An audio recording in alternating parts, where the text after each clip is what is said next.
A distanza di qualche mese siamo tornati in via Gobbia a Campalto, dove il cantiere per il passante continua a creare problemi alla strada.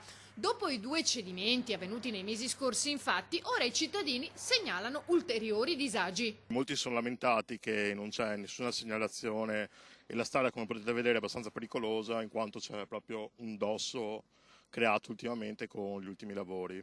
Sicuramente è un'opera strategica per Campalto perché dovrebbe rispondere ai problemi dei residenti per quanto riguarda gli incidenti che sono stati in via Orlando, ma ultimamente ha dato parecchi problemi perché, come vedete, la strada è molto cambiata e in peggio.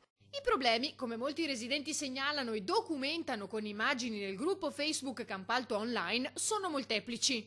Ma i dati maggiori sicuramente riguarda la qualità della viabilità, che è peggiorata nettamente in quanto molti si lamentano anche che utilizzano molto spesso questa strada che è la strada diretta per Favaro, e quindi anche per la paura che ci possa essere un ulteriore crollo, visto che ce ne sono stati tre negli ultimi tempi. Molti hanno segnalato la questione che non c'è una segnaletica vera e propria, e quindi molti cittadini hanno paura anche di attraversare la strada. Da quanto va avanti più o meno questa situazione? Ormai è diverso tempo.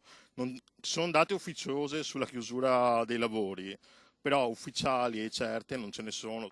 I residenti di via Gobbi e chi percorre quella strada non sono gli unici a risentire dei disagi provocati dal cantiere. Anche in via Martello la situazione della strada è stata segnalata più volte, ma senza riscontro oggettivo. Con tutte le problematiche annesse, quindi ancora la gestione del T-Red in via Orlando che rimane fino a che non ci sarà la chiusura dei lavori, e anche i lavori annessi a via Carlo Martello.